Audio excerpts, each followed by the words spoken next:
I'm Carson Malone, here with college filmmakers. We're at the Dallas International Film Festival. It's day 3 of the fest. We're on the red carpet. We're ready to go. Let's do it.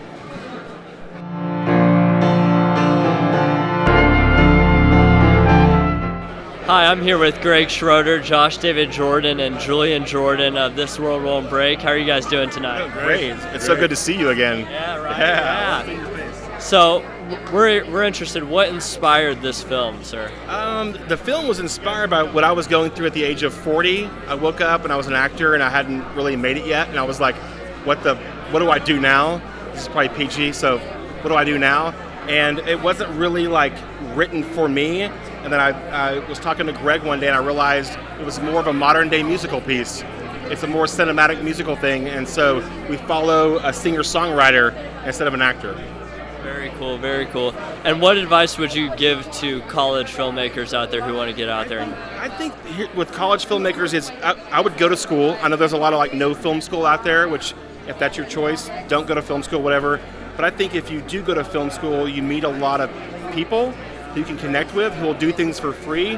Like we did this film for $36,000 out of pocket. And if you watch it, it's like $1 million film. So if you're a film school person, go to film school, network, and keep shooting. And don't let anything that stops you stop you. Just keep going for sure. No problem. All right. And what was Julian's involvement in the film? Yeah, Julian's my son, and he's a cinephile, and he's grown up in our household. And he's an amazing editor, amazing filmmaker. He's an amazing storyteller and screenwriter, and he helped me like cut the fat. You can talk more about that. Yeah, the film was really, really long at the beginning. He said it's 6.5 hours. I don't know if it was that long, but now it's 2.5 hours, and I think it's pretty good. So yeah. What advice would you guys give to college filmmakers out there who want to get involved into the industry? Who want to get into the industry? Yeah. Just hustle. Just start doing stuff. Just meet people, network, work on free projects. I mean, that's how you're gonna get rolling. I feel like that's all I've done. So. Yeah, I mean, she kind of said it, but just you can make films on your phone now. So when you say young filmmakers, I'm talking like 10-year-olds can make films these days. Just do it. Do whatever your story is you have in your mind. Just do it. That's it. It's really that simple. It's the same as Mark Duplass and everybody says, where it's like on the weekend, if you've got some free time, grab some buddies and make a film. I think the more you do that, the more you're practicing, the more you get your shot to make something bigger. And this is old news to you, and you're just comfortable in your element. Very cool. And how was it working on set with Josh? Josh is great. He's super professional. He's fun. He gave us, at least for me anyway, he gave me a lot of leeway with my character to do as I felt would be authentic. So that's always nice to be able to put yourself into the project and work with someone that lets you do that. Oh, he didn't help me at all. It was a complete disaster. I was going, can you give me some sort of direction here? No, he was great. Josh has been my friend for 20 years, and I jumped at the opportunity to do this with him. It was a pleasure to work with him. This guy's put his blood, sweat, and tears in this, his own money. No money whatsoever from outside. It's no budget. And to make this film, what he made is like an astonishing event. So I'm really proud to be a part of it. Yeah, I think Josh kind of created a cinematic playground between the people, the locations, the props, the vehicles, everything about it. It was the fun world to play in. He kept such a positive attitude on set that it felt like a family getting together and making a film. And we had different things happen, different actors getting injured, split the film up into 3 different segments.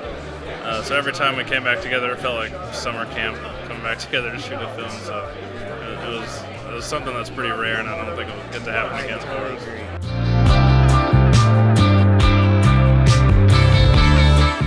What was it like working with Josh on set? He was great. He was very, I would say, patient, working with someone who's never been in a film before, and he was really encouraging. And I just, I got a big kick out of it because this is something he's very passionate about and has worked really hard on. Much harder than I did. I just came in for a couple of scenes here and there, and I feel like I didn't certainly invest in it like other people did, but he was great, and he's been very encouraging and keeping me up to date on the progress of the movie. And it was finished. I was really happy for him, and we've talked about it on our radio show, and got a little bit of buzz going, hopefully, for the film. And hey, what I've seen of it looks great. Just how it's shot and everything. It looks really nice. Yeah. So, what have you learned as a first-time actor in a movie? I learned that this is much harder than it looks. You just think, okay, you're going to get in front of a camera and you're going to play this character. And I don't know about finding myself, what character and all. But I will say this: I'm on radio, so I don't think much about how I look, and obviously, or my facial expressions. But when you're on camera, you're trying to, sell yourself. In this case, as a radio DJ, and it just.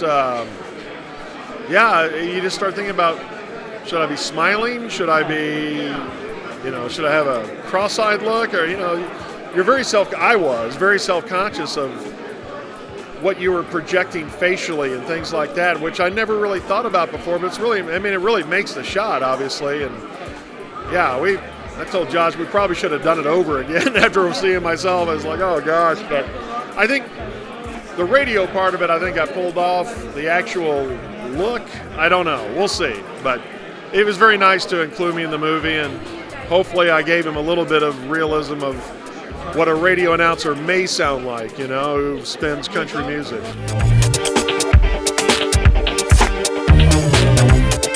So what inspired you guys to make this film? Several things. We talked for a while. I think we were brainstorming about it almost a year before we shot it, and we were really fascinated by the idea that you drive by people all the time. You don't know their story. You don't always make a connection with them. We thought it'd be cool to do a story based around that. All right. So, did you guys run into any sort of challenges during filming, and did that teach you guys anything? Man, let me think.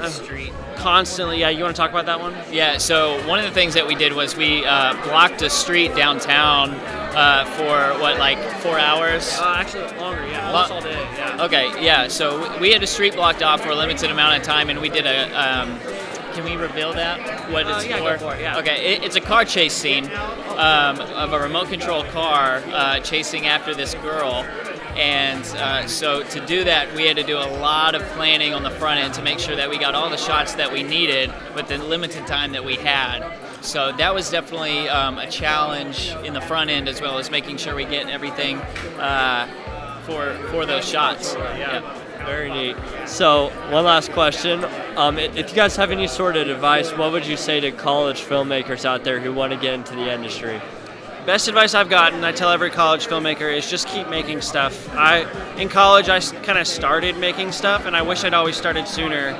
It was my senior year, so I've always learned so much from just getting my hands dirty, making a film, and I would say make as much as you can, as fast as you can, and just be open to learning with each project. You'll be shocked where you get just doing that.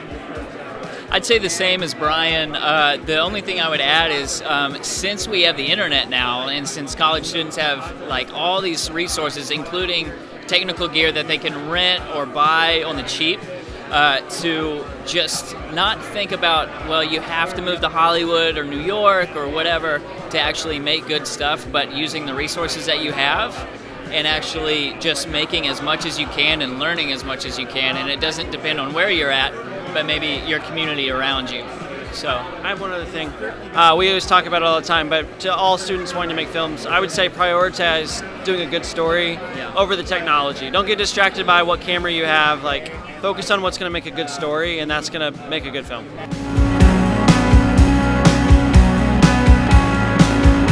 So, what drew you to the project itself?